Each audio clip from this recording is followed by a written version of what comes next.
माझा नमस्कार सर्वदेव देवतान पाशी लक्ष्मी बैसके बाजे সংস্থার উদ্যোগে যে অনুষ্ঠান আমি প্রথমে কবিগুরু রবীন্দ্রনাথের চরণে আমি প্রণাম জানাই। এই গীতবিতানের কর্ণধার শ্রীযুক্ত বিষ্ণুপদ নাগ মহাশয়, শ্রীমতী অনিন্দিতা নাগ মহাশয়া, মঞ্চে উপবিষ্ট সাংবাদিক শ্রীযুক্ত অরূপ রায়, শ্রীযুক্ত শঙ্কু দাস মহাশয় সহ সকল অভিভাবক অভিভাবিকা এবং ছাত্রদের আমি শুভেচ্ছা জানাই। প্রচণ্ড গরম, বেশিক্ষণ আমি সময় নেব না, অতি সংক্ষেপে বক্তব্য শেষ করব। রবীন্দ্রনাথ ছোটবেলায় তার মাকে হারিয়েছিলেন এবং মাকে হারিয়ে তিনি বৃত্তদের সাথে বড় হয়েছিলেন, আমরা সবাই জানি। সেই বৃত্তদের মধ্যে তিনি থাকতেন, তার মধ্যে একজনের নাম ছিল বনমালী। সেই বনমালী তাকে একটা গণ্ডি কেটে গণ্ডির মধ্যে বসিয়ে রেখে দিতেন, আর সেইখানে থেকে থেকে কবি সীমার থেকে অসীমের দিকে দৃষ্টি রেখে জীবনকে নতুনভাবে দেখেছিলেন। তাই তার পরবর্তী সময়ের কাব্যগুলির মধ্যে তিনি সীমা আর অসীমের দ্বন্দ্ব নিয়ে অনেক কথা বলেছেন। সীমার মাঝে অসীম তুমি বাজাও আপন সুর। রবীন্দ্রনাথের সেই যে বৃত্ত ছিল, তিনি তো অনেক বড় মাপের মানুষ, তাই তিনি ছোট জিনিসকে অনেক বড় করে দেখতেন। তার পুরাতন বৃত্ত কবিতার মধ্যে আমরা সেই বৃত্তদের নিয়েও দেখি কত সুন্দর করে লিখেছেন। ভূতের মতন চেহারা যেমন নির্বোধ অতি ঘোর, যা কিছু হারায় গিন্নি বলেন কেষ্টা দেখাইছ। তা সেই বৃত্ত একবার এক আসরে রবীন্দ্রনাথ বসে আছেন, সেখানে তিনি আইসক্রিম নিয়ে গিয়ে প্রবেশ করবেন, আর প্রবেশ করতে তিনি দ্বিধা করছেন। এই সময় রবীন্দ্রনাথ ইচ্ছে করে খালি গান গাইছেন, ও মালতী দ্বিধা কেন, ও মাধবী দ্বিধা কেন। সবাই ভাবছেন যে রবীন্দ্রনাথ কেন বারে বারে ও মাধবী দ্বিধা কেন বলছেন। আসলে রবীন্দ্রনাথ লক্ষ্য করেছিলেন দরজার ওপারে তার বৃত্ত দাঁড়িয়ে আছে, আর এত গুণীজনের মধ্যে প্রবেশ করতে তার সংকোচ বোধ হচ্ছে। রবীন্দ্রনাথ ছিলেন তেমন মানুষ যিনি বলেছেন যে সবাই বলে আমরা হিন্দু, কেউ বলে আমরা মুসলমান, কিন্তু কেউ বলে না যে আমরা মানুষ। আর যতদিন আমরা নিজেকে মানুষ বলবো না, ততদিন আমাদের দেশ উন্নত হবে না। তিনি নিজে ব্রাহ্মণ ছিলেন, কিন্তু তিনি বারবার জাতিভেদ প্রথার বিরুদ্ধে বলেছেন, পশ্চাতে রেখেছে যারে সে তোমারে পশ্চাতে টানিছে, অজ্ঞানের অন্ধকারে আধারে থাকিছ যারে তোমার মঙ্গল থাকি গড়িছে সে করবে বোধান, অপমানে হতে হবে তাহাদের সবার সমান। রবীন্দ্রনাথের জীবন ছিল দুঃখ থেকে উত্তরণের সাধনা। তাই যখন রবীন্দ্রনাথের পুত্র সমীন্দ্রনাথের মৃত্যু হয়, তিনি বাড়িতে এসেছেন, এসে দেখেছেন সমস্ত পৃথিবী সেদিন জ্যোৎস্নায় ভরে যাচ্ছে। তখন তিনি একটা গান রচনা করেছিলেন, আজি জ্যোৎস্না রাতে সবাই গেছে বনে, বসন্তের ওই মাতাল সমীরণে। ভাবা যায়, পুত্রের মৃত্যুর পর তিনি গান রচনা করছেন, কারণ তিনি বলেছেন, আছে দুঃখ আছে মৃত্যু বিরহ তপন সাজে, তবুও শান্তি তবু আনন্দ তবু অনন্ত জাগে। এই সেই রবীন্দ্রনাথ। এই রবীন্দ্রনাথকে নিয়ে আমরা অনেক কাহিনী জানি। এর মধ্যে একটি কাহিনী হলো, রবীন্দ্রনাথ যখন কম বয়সে, তখন রবীন্দ্রনাথ ইংরেজি কম জানতেন। তাই দেখে মহর্ষি দেবেন্দ্রনাথ ঠাকুর তাকে ইংরেজি শেখার জন্য আন্না নলিনীর বাড়িতে রাখলেন। আন্না তখন লন্ডনে পড়াশোনা শেষ করে এসেছেন। এসে আন্না বাড়িতে আছেন। তার বাবা আত্মারাম, তার পর তিনি ছিলেন প্রার্থনা সমাজের প্রতিষ্ঠাতা। তিনি রবীন্দ্রনাথকে রাখলেন, কিন্তু দুজনের মধ্যে একটা প্রেম হয়ে গেল, ভালোবাসা হয়ে গেল নলিনীর সাথে। তখন তিনি একটি কবিতা লিখেছিলেন, ওগো নলিনী খুলো গো আঁখি, ঘুম এখনো ভাঙলো নাকি, এসেছে তোমারই দুয়ারে তোমারই প্রাণেরই রবি। নলিনীর সাথে তার বিয়ে হয়নি, কারণ দেবেন্দ্রনাথ বলেছিলেন নলিনী বয়সে অনেক বড় এবং রবীন্দ্রনাথকে তখনই বিয়ে দেওয়া যায় না, রবীন্দ্রনাথকে সাগর পাড়ি দিতে হবে। পরবর্তী সময় যখন বৃদ্ধ কবি একদিন উল্লেখ করেছিলেন যে নলিনী আমাকে বলেছিল আমি যাতে মুখের মধ্যে দাড়ি না রাখি, কিন্তু আমি কবির সেই কথাটাকে রাখতে পারলাম না। সারা জীবন আমি মুখের মধ্যে দাড়ি রাখলাম, কিন্তু সেটা দেখার জন্য নলিনী বেঁচে নেই, কারণ মাত্র 33 বছর বয়সে নলিনী লন্ডনে মৃত্যু হয়েছিল। আমরা জানি তার জীবন প্রেমময়। তার জীবনের আরেক নারী ছিলেন ভিক্টোরিয়া ওকাম্পো। ভিক্টোরিয়া ওকাম্পোর সাথে আর্জেন্টিনায় তার দেখা। রবীন্দ্রনাথের গীতাঞ্জলির ফরাসি অনুবাদ পড়ে সেই ভিক্টোরিয়া তার প্রেমে পড়ে গেলেন এবং ভিক্টোরিয়ার নাম তিনি দিয়েছিলেন বিজয়া। বিজয়া নিয়ে তিনি একটি নাটকও রচনা করেছিলেন, নলিনী বলে একটা গদ্য নাটকও রচনা করেছিলেন এবং ভিক্টোরিয়া নিয়ে তিনি একটি গানও রচনা করেছিলেন, আমি চিনি গো চিনি তোমারে ওগো বিদেশিনী, তুমি থাকো সিন্ধু পারে ওগো বিদেশিনী। একবার শান্তিনিকেতনের মরিস সাহেব বলছে, জানেন রবীন্দ্রনাথ চিনি নিয়ে একটা গান লিখেছেন। রবীন্দ্রনাথ খুব হাস্য কৌতুক করতেন, তাই একবার বলেছেন তিনি চিনি নিয়ে একটা গান লিখেছেন, আমি চিনি গো চিনি তোমার। আসলে রবীন্দ্রনাথ ভিক্টোরিয়াকে নিয়ে লিখেছিলেন এবং ঢং করে এই কথাটা বলেছিলেন। আমরা সবাই জানি যে দ্বিজেন্দ্রলাল যিনি নাট্যকার, তিনি খুব মজার মজার কবিতা লিখতেন। নন্দলাল কবিতাটি তারই লেখা। এই দ্বিজেন্দ্রলাল একবার শান্তিনিকেতনে এসে কবির মুখে আবির লাগিয়ে দিয়েছিলেন। তখন কবি বলেছিলেন, আমি জানতাম দ্বিজেন্দ্র নাটক লিখে মানুষের মনোরঞ্জন করে, এখন দেখছি সে দেহরঞ্জন করে। কবির কাছ থেকে সবাই কলম নিয়ে যায়, কেউ আর ফেরত দেয় না। তখন কবি একদিন বললেন যে সবাই নাকি সকল পক্ষী অস্ত্র পক্ষী, কবিতাটা আছে, যাই হোক কবিতাটা আমি ভুলে গেছি। তিনি বলছেন কবিতার মধ্যে, আমি কেবল, সবাই কলম ধায় নিয়ে যায়, আমি কেবল কলম কিনি। তো কবি মজা করতেন। তার কাছে একবার অরবিন্দ বলে একটা ছেলে পড়তে এসেছে, দ্বিজেন্দ্রলালেরই ছোট ভাই। সে শুনেছে রবীন্দ্রনাথ কানে একদম কম শুনে। তখন সে চিৎকার করে, রবীন্দ্রনাথ বলছেন তোমার নাম কি? সে চিৎকার করে তার ঘরের নামটা বলল, কানাই। রবীন্দ্রনাথ বললেন, আহা তুমি দেখছি সানাই। কারণ এত জোরে চিৎকার করেছে বলে তিনি ঢং করে বলছেন, তুমি দেখছি সানাই। একবার তার শান্তিনিকেতনে একজনকে তিনি বলছেন, আপনাকে আমি দণ্ড দেব। ভদ্রলোক তো ভয়ে অস্থির, কবি না জানি তাকে কি দণ্ড দেন, কিন্তু না, কবি বললেন, না না, আপনি যে দণ্ডটি আমার বাড়ি রেখে গেছিলেন সেই দণ্ডটি আপনাকে ফেরত দেব। এমনই ছিলেন আমাদের রবীন্দ্রনাথ। তিনি সাগর পাড়ি দিয়ে পড়তে গেছেন, কিন্তু যাওয়ার পর সবাই ভাবলো সেখান থেকে ফিরে এসে রবীন্দ্রনাথ ব্যারিস্টার হবেন, কিন্তু তিনি ব্যারিস্টার হলেন না। তিনি রচনা করলেন বাল্মীকি প্রতিভা। তিনি বলেন, লন্ডনের রুক্ষ মাটিতে মানে আমার কাছ থেকে কবিতা বেরোয় না, তাই তিনি কবিতা রচনা করেছিলেন এসে বাল্মীকি প্রতিভা।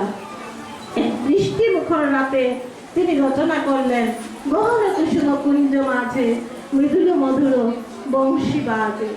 এমনই তার ছিল রচনা, এমন এক সমুদ্র যাকে একটা ছোট্ট কিছুর মধ্যে বলে দেওয়া সম্ভব না। খুব সংক্ষেপে রবীন্দ্রনাথ নিয়ে আলোচনা হয় না। আর রবীন্দ্রনাথ একটা মহাসাগর। রবীন্দ্রনাথ হচ্ছে বাঙালির ঈশ্বর। যদি রবীন্দ্রনাথ না জন্মগ্রহণ করতেন তাহলে হয়তো বাংলা সাহিত্য এতটা সমৃদ্ধ হতো না। কবি যখন বিদেশ গেছেন তার আগে তার উপনয়ন হয়েছিল। উপনয়ন যখন হয়েছিল তার পিতা দেবেন্দ্রনাথ ছিলেন ব্রাহ্মণ, এবং সেই দেবেন্দ্রনাথ ঠাকুর মন্ত্রগুলি বদলে দিয়েছিলেন বৈদিক মন্ত্র। সেইখানে পুরোহিতদের সাথে তার ঝগড়া লেগে গেছিল, কারণ তিনি পৌত্তলিকতা বিরোধী। যদিও তিনি পিরালির ব্রাহ্মণ, কিন্তু তিনি পৌত্তলিকতা বিরোধী ব্রাহ্ম হয়ে গেছেন, কিন্তু ছেলেকে উপনয়ন দেবেন। এই সময় দাঁড়িয়ে ব্রাহ্মণের সাথে মতবিরোধ করেই তিনি সেই উপনয়ন সমাধা করেছিলেন। রবীন্দ্রনাথ নিজেও তার পুত্র সমীন্দ্রনাথের উপনয়ন দিয়েছেন, তার জামাতা নগেন্দ্রনাথের উপনয়ন দিয়েছিলেন।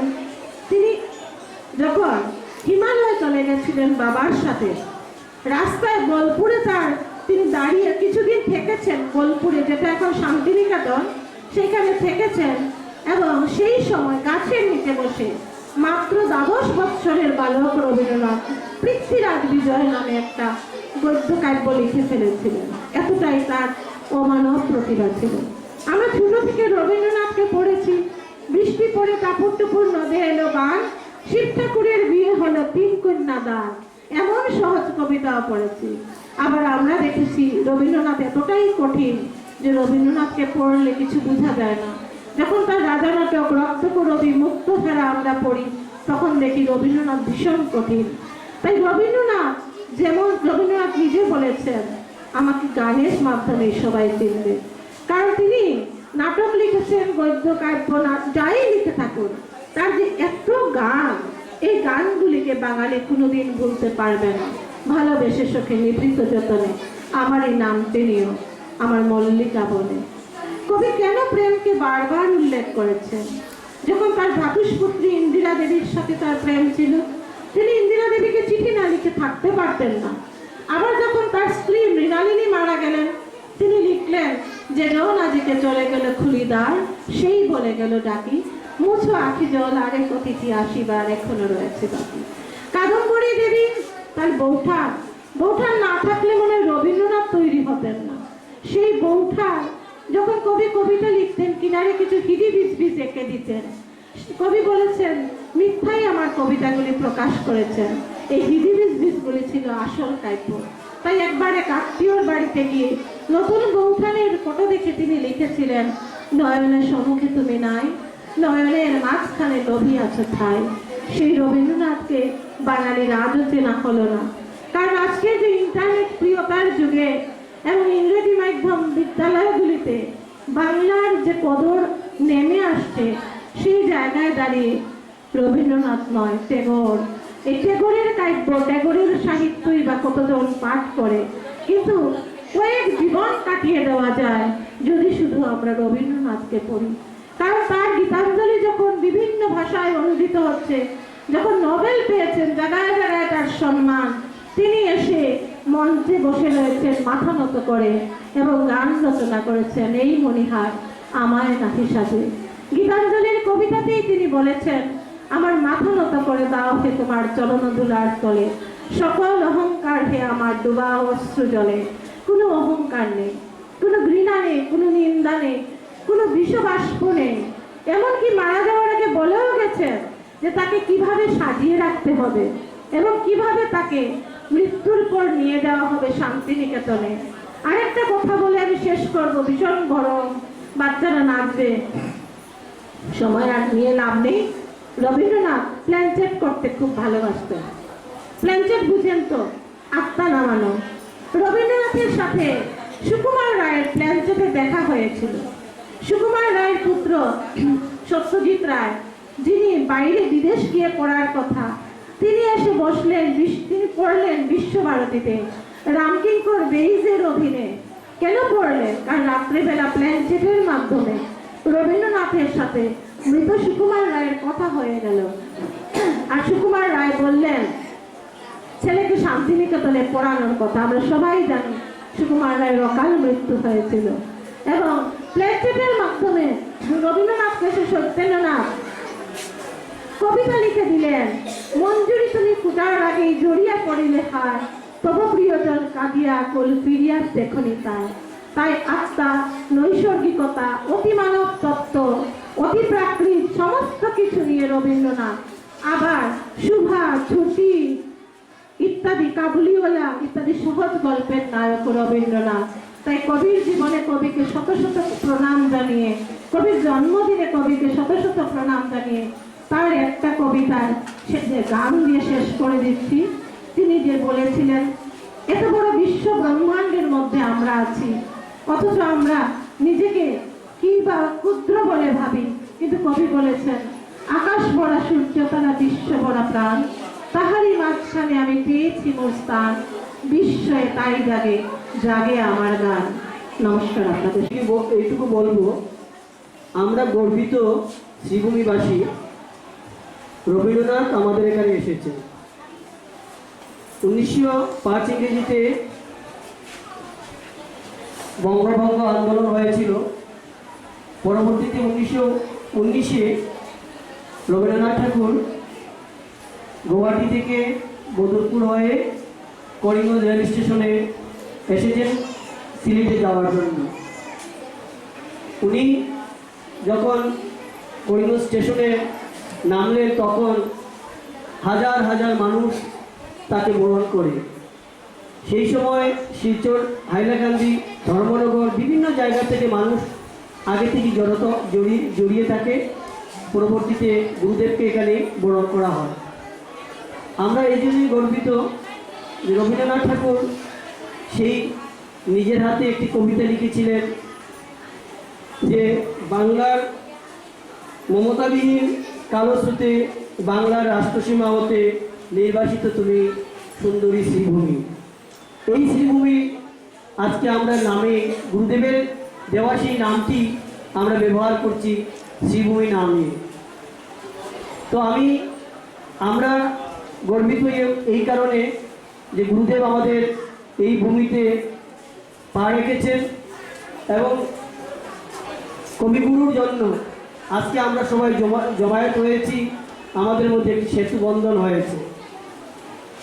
রবীন্দ্রনাথ ঠাকুরের অনেক কিছু বলে গেছেন, তাই আমি আর বেশি বক্তব্য রাখছি না। আমি শুধু আপনাদের মাধ্যমে একটি অনুরোধ রাখছি, আসাম সরকার বিগত 4 বছর থেকেই রবীন্দ্রনাথের উপর সঙ্গীত এবং নৃত্যের জেলাভিত্তিক প্রতিযোগিতা, তারপরে রাজ্যভিত্তিক প্রতিযোগিতা করে। এবারও আমাদের এখানে আগামী 31শে মে এমএমসি গার্লস উচ্চতর মাধ্যমিক বিদ্যালয়ে অনুষ্ঠিত হবে রবীন্দ্র সঙ্গীত এবং নৃত্য প্রতিযোগিতা। 8ম শ্রেণী থেকে বয়স 8 থেকে 13, 14 থেকে 19, 19-এর ঊর্ধ্বে 3টি গ্রুপ থাকবে নাচ গান। আপনারা সবাই অংশগ্রহণ করবেন এই অনুষ্ঠানে এবং যারা যারা সুযোগ পাবেন, অন্ততপক্ষে প্রায় 18 জন এখান থেকে গুয়াহাটিতে এই প্রতিযোগিতায় অংশগ্রহণ করতে পারবেন। তাই আপনারা এখন থেকেই বাড়িতে রবীন্দ্রসঙ্গীত বা নৃত্য যারা যেটায় অভ্যাসটা শুরু করুন, যাতে প্রতিযোগিতায় সেরাটুকু দিয়ে আপনারা জেলার নাম উজ্জ্বল করে গুয়াহাটিতে যান এবং রাজ্যভিত্তিক পুরস্কার আনতে পারেন। বিগত 2বার আমাদের শ্রীভূমি 3টি পুরস্কার এসেছে। বিগত বছর এসেছে প্রথম পুরস্কার রবীন্দ্রসঙ্গীতে গ্রুপ এতে, সিতে, এবং এর আগের বছর সঙ্গীতে গ্রুপ সিতে 3য় স্থান এবং গ্রুপ এতে প্রথম স্থান পেয়েছে এই আমাদের শ্রীভূমির কন্যারা। তাই আপনারা ভালোভাবে এই অনুষ্ঠান মাধ্যমে পরবর্তীতে প্রতিযোগিতার জন্য প্রস্তুত নেন এবং রাজ্যের এবং জেলার সম্মান অর্জন করুন। সবাইকে ধন্যবাদ, অসংখ্য ধন্যবাদ অরুণ রায় মহাশয়কে। এবারে বক্তব্য রাখবেন আমাদের এরকমের কর্ণধার শ্রীযুক্ত শঙ্কর দাস মহাশয়। নমস্কার। আজকে গীতবিতান সামাজিক ও সাংস্কৃতিক সংস্থা আয়োজিত রবীন্দ্রসঙ্গীত রবীন্দ্র জয়ন্তী উপলক্ষে আজকে আমি প্রথমে কবিগুরু রবীন্দ্রনাথকে আমি শতকোটি প্রণাম জানাই। রবীন্দ্রনাথ ঠাকুর আমাদের বাঙালির গর্ব। বিশ্বকবি রবীন্দ্রনাথ ঠাকুরের আজকের এই শুভ জন্মদিনে গীতবিতান সাংস্কৃতিক সংস্থার কর্ণধার বিষ্ণুপদ নাগমহাশয়কে আমি শুভেচ্ছা জানাই এবং আজকে অনুষ্ঠানে সমবেত সকল আমাদের নবপ্রজন্মের যারা শিল্পীরা রয়েছেন, যারা আমাদের ভবিষ্যতে আমাদের সংস্কৃতির ধারক এবং বাহক হয়ে উঠবেন, সকলকে আজকে আমি অনুষ্ঠানের শুভকামনা এবং শুভেচ্ছা জানাই। এগুলো ধন্যবাদ।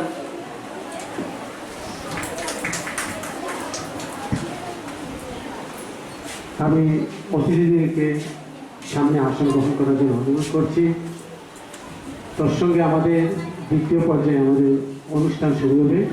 উদ্বোধনী সঙ্গীত পরিবেশন করবেন গীতবিতান সামাজিক সাংস্কৃতিক সংস্থার নৃত্যশিল্পীরা।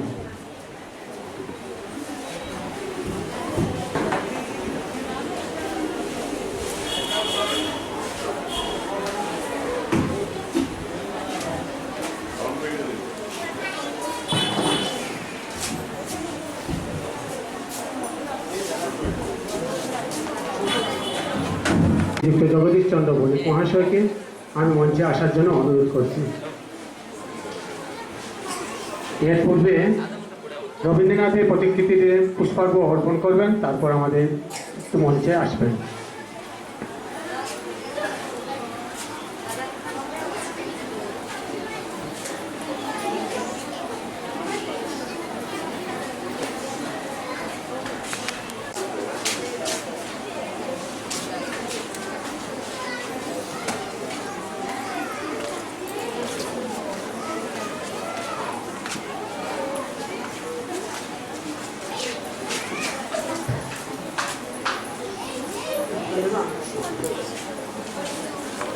সম্বর্ধনা জ্ঞাপন করবেন। আমি দাদাকে আজকে বর্ষে একটি বিশেষ দিন, বিশ্বকবি রবীন্দ্রনাথ ঠাকুরের 165তম জন্মবার্ষিকী উৎসব। এই উপলক্ষে গীতবিতান আয়োজিত রবীন্দ্র জয়ন্তীর আমন্ত্রিত হয়ে নিজেকে ধন্য মনে করছি। আমার আসতে একটু দেরি হয়েছে, এই সময়টা আমাদের একটু রেস্টের সময়, কিন্তু বিষ্ণুনাগের আহ্বানে সাড়া না দিয়ে পারিনি। আজকে অনেক অনুষ্ঠান আছে, প্রথমেই আজকে এখানে এলাম, তাই আজকে অনুষ্ঠানে অংশগ্রহণের জন্য আপনারা সকলকে যারা এসছেন সবাইকে আমার আন্তরিক ধন্যবাদ জানাচ্ছি। অনেক কচিকাঁচা সাংস্কৃতিক জগতে অনেকে দেখতে পাচ্ছি সুন্দর মতো অনুষ্ঠান করবেন এবং রবীন্দ্রনাথের এই জন্মদিনে গীতবিতানের সার্থক ও ঈশ্বরের কাছে প্রার্থনা করছি।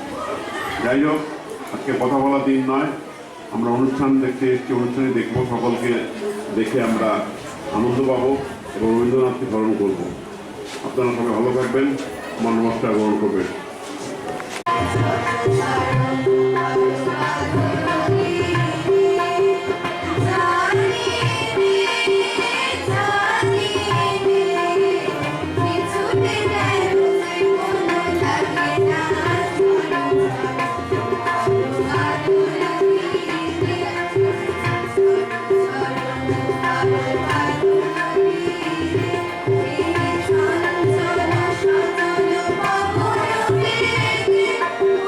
Bye.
জানিয়ে এবং কবিতা সাংস্কৃতিক মহাজন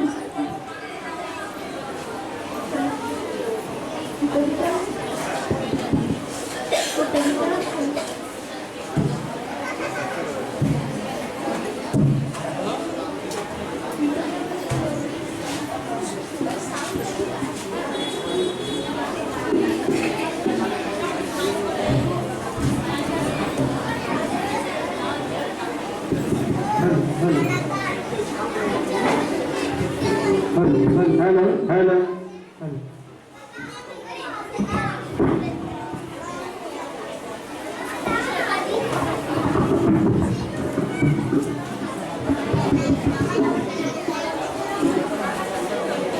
কবিতার সাংস্কৃতিক সংস্থার সব সদস্যকে অসংখ্য ধন্যবাদ জানিয়ে আমাদের অনুষ্ঠান শুরু করছি।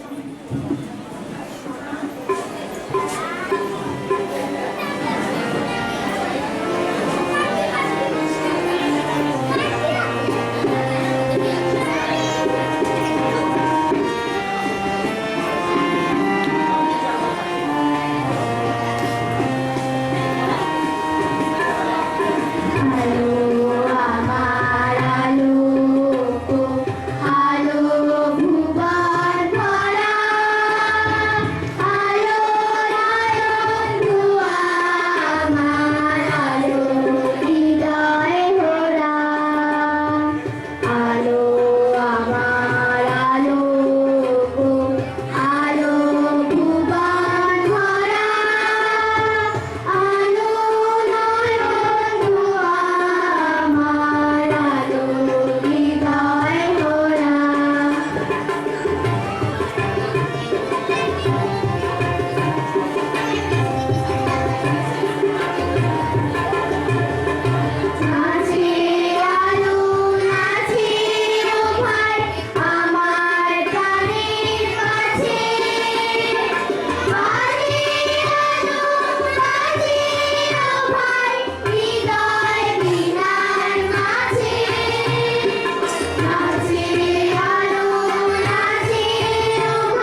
পাগল আমার মন জেগে ওঠে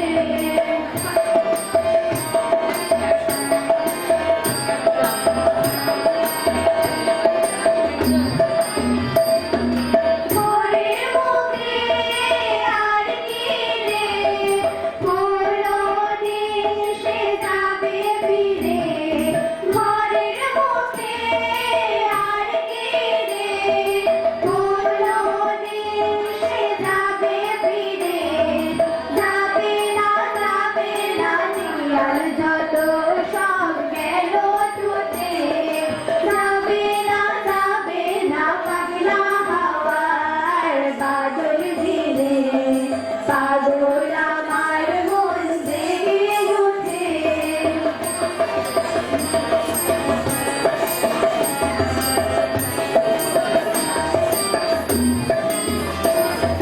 বৃষ্টির নেশা ভরা সন্ধ্যা বেলা ফুল বলো রামের আমি চেনা বৃষ্টির নেশা ভরা সন্ধ্যা বেলা ফুল বলো রামের আমি চেনা আমার স্বপ্ন ঘিরে নাচে মাতাল জোটে যত মাতাল জোটে আমার স্বপ্ন ঘিরে নাচে মাতাল জোটে যত মাতাল জোটে প্রাণা পাইবার তাই আজি চাই গো প্রাণা পাইবার তাই কোথাও পাই গো প্রাণা পাইবার তাই আজি চাই গো প্রাণা পাইবার তাই কোথাও পাই গো পাবো না মরি অসম্ভবের পায়ে মাথা ফুটে পাবো না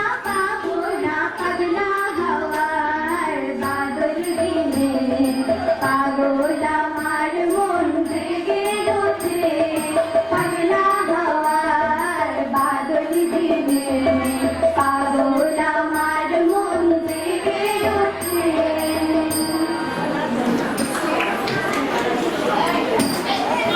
নমস্কার শ্রীমতী শ্রাবণী পাল মহাদয়াকে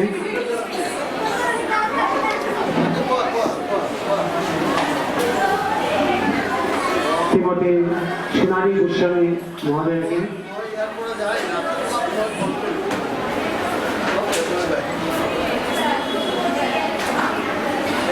পার্থ দাস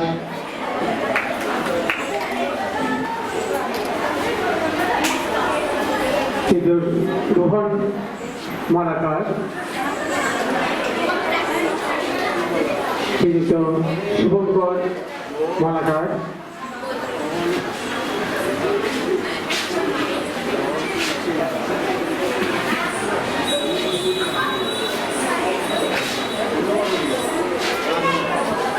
আমি শ্রীমতী অর্চনা দত্ত মহাদয়াকে কিছু বলার জন্য অনুরোধ করব।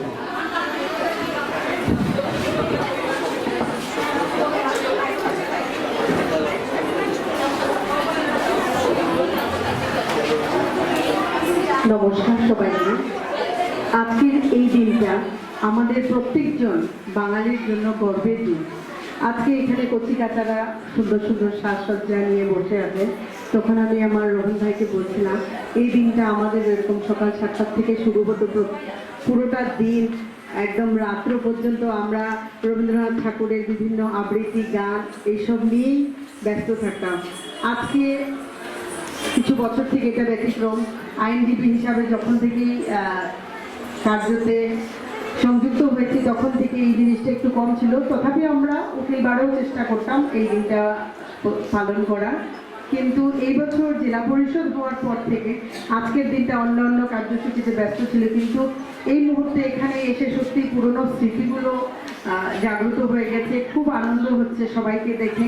আর কবিগুরু রবীন্দ্রনাথ ঠাকুরের এই দিনটা আমাদের কাছে বাঙালিদের জন্য প্রত্যেক দিনই আমাদের রবীন্দ্রনাথের দিন, কারণ আমরা ওনার গান দিয়ে গান শুনলে যেই তৃপ্তিটা পাই, ওনার কবিতা শুনলে যেই তৃপ্তিটা পাই, আমার মনে হয় না প্রত্যেকজন বাঙালি যতই গান করুক অন্য গান করুক রবীন্দ্রনাথ ঠাকুরের গান শুনলে যে আত্মার তৃপ্তি হয় সেই তৃপ্তিটুকু অন্য কোনো গানে আমার তো মনে হয় না আমাদের বাঙালিদের সেই তৃপ্তি হয়। তো কবিগুরু রবীন্দ্রনাথ ঠাকুর ওনার ভান্ডার থেকে যত গান কবিতা আমাদেরকে দিয়ে গেছেন, এটা আমরা কোনো দিন এটা কি বলবো, ওনার যে অবদানটা আছে এটা আমরা ভুলতে পারবো না।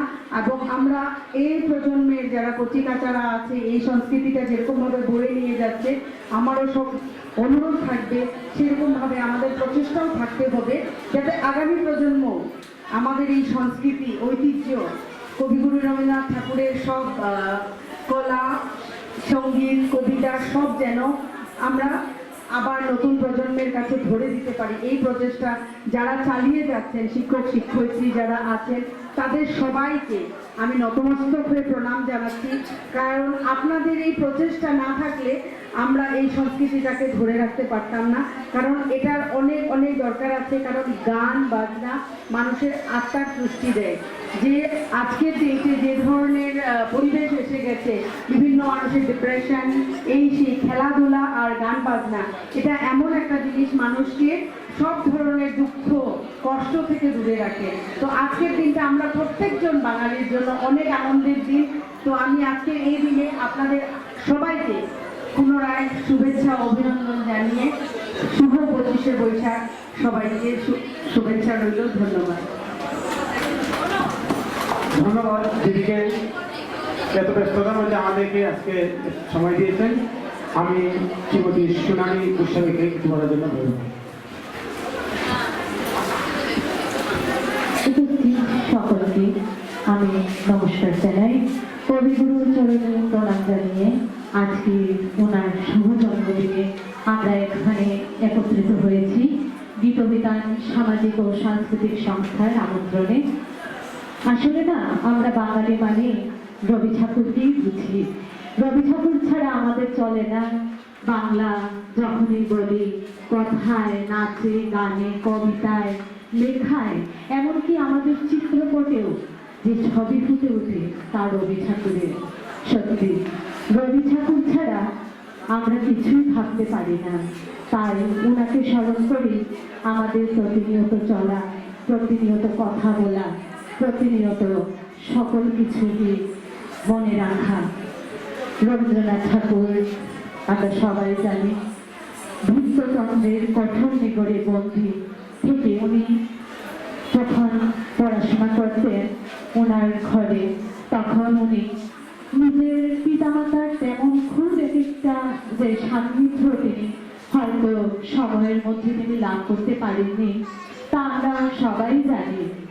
কিন্তু রবি ঠাকুরের যে একনিষ্ঠতা ছিল, আমরা অনেক ক্ষেত্রেই বলে থাকি, পড়াশোনার ক্ষেত্রে বলুন আর যা কোনো কিছুরই ক্ষেত্রে, কিন্তু বিশ্বকবি হওয়াটা কোনো সাধারণ ব্যাপার ছিল না বটে। সেই সময়ের প্রতিযোগিতায় যে সীমারেখা ছিল, সেই প্রতিযোগিতাকে তিনি অতিক্রান্ত করে তিনি আজ বিশ্বকবি। তো কবিকে আমরা সশ্রদ্ধ প্রণাম জানাই। ওনার এই চেষ্টা, ওনার এই ভাষা, ওনার এই চিন্তা, ওনার এই আবেগ, ওনার সব কিছুকে নমস্কার জানাই। ধন্যবাদ। ধন্যবাদ শ্রীমতী সোনালী গোস্বামী। এবারে কিছু বলবেন শ্রীমতী পারমিতা পাঞ্জাবী।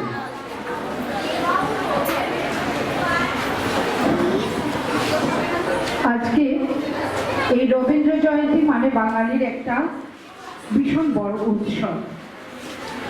রবীন্দ্রনাথ সম্পর্কে আমি বিশেষ করে কিছু বলবো না, কিন্তু আমি একটা জিনিস শুধু একটু সবার কাছে বলতে চাই।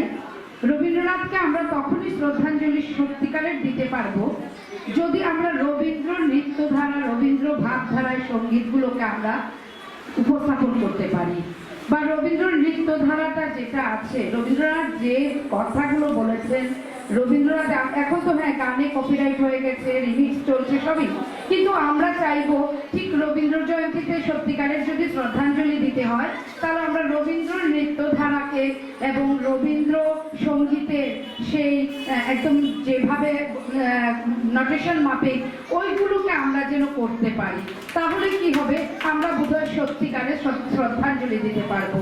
আজকে আমি কাউকে এখানে কিচ্ছু বলছি না, আমি শুধু সেটাই বলছি, একটু দিনটা অনেক পাল্টে গেছে। রবীন্দ্রনাথ তো তখন যেরকম চিন্তাধারা করেছিলেন আজকের চিন্তাধারার সঙ্গে অনেক চেঞ্জ হয়েছে সত্যিকারের, কিন্তু তবুও আমরা সেটাকে ভাঙতে চেষ্টা করব না।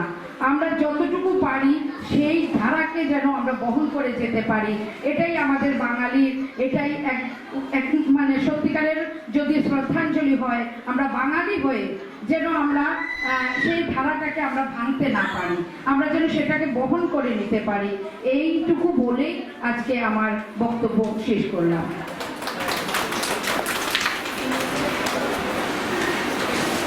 ধন্যবাদ পারমিতা পালকে।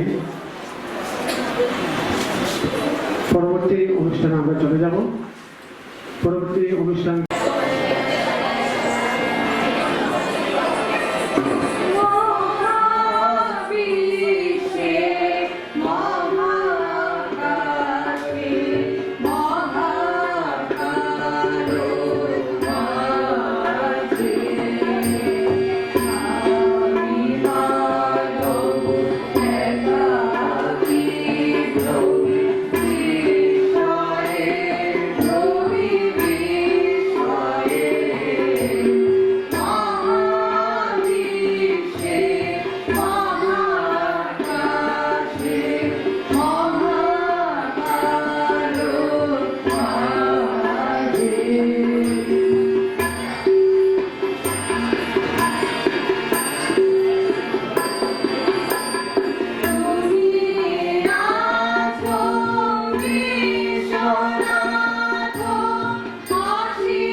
ধন্যবাদ গীত বিজ্ঞান সামাজিক ও সাংস্কৃতিক সংস্থার সঙ্গীত শিল্পীদের।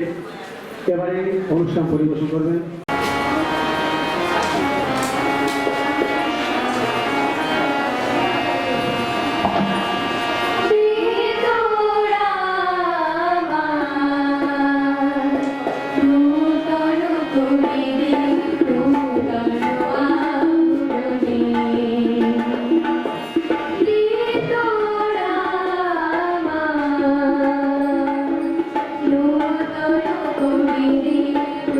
Lord,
দেখিতে দেয় না মোহমেঘে তোমারে অন্ধ করে রাখে তোমারে দেখিতে দেয় না মাঝে মাঝে তব দেখা পাই চিরদিন কেন পাই না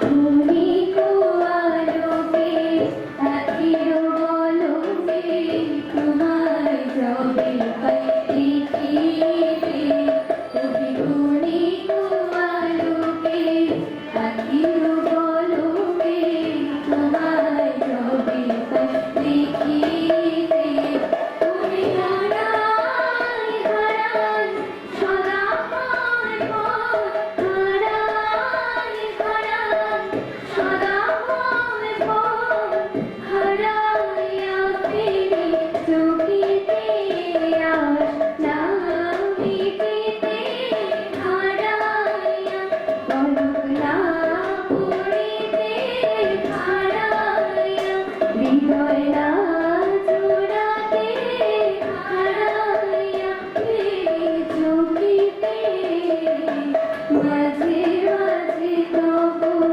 দেখা পাই চিরদিন কেন পাই না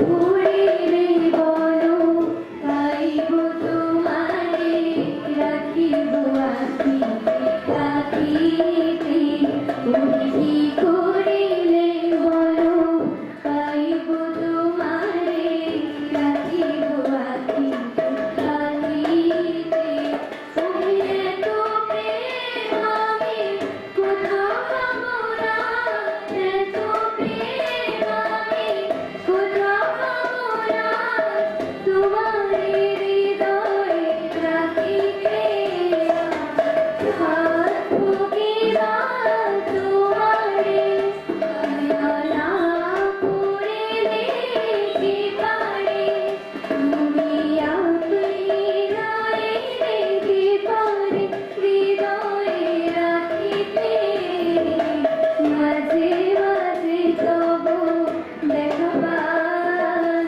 চিরদিন কেন পাই না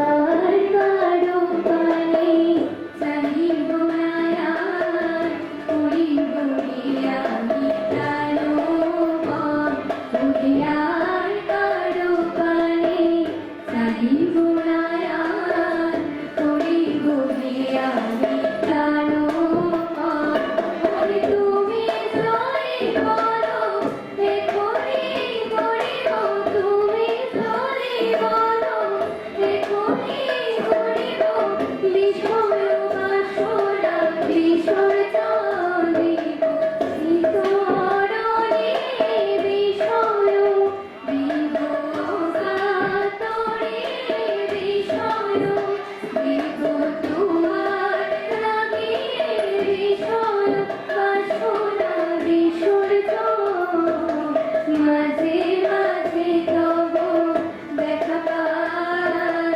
চিরদিন কেন পাই না মাঝে মাঝে তবু দেখা পাই চিরদিন কেন পাই না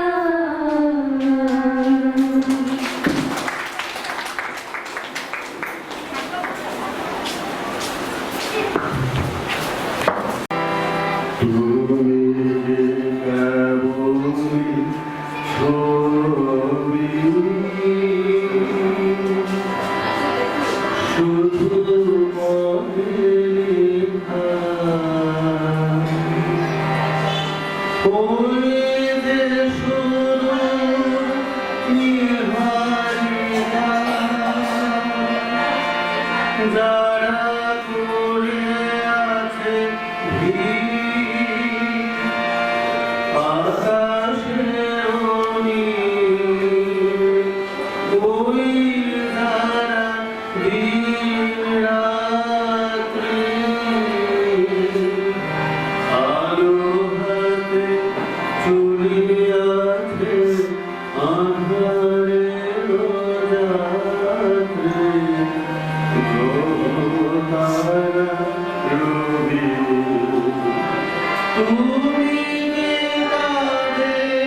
Oh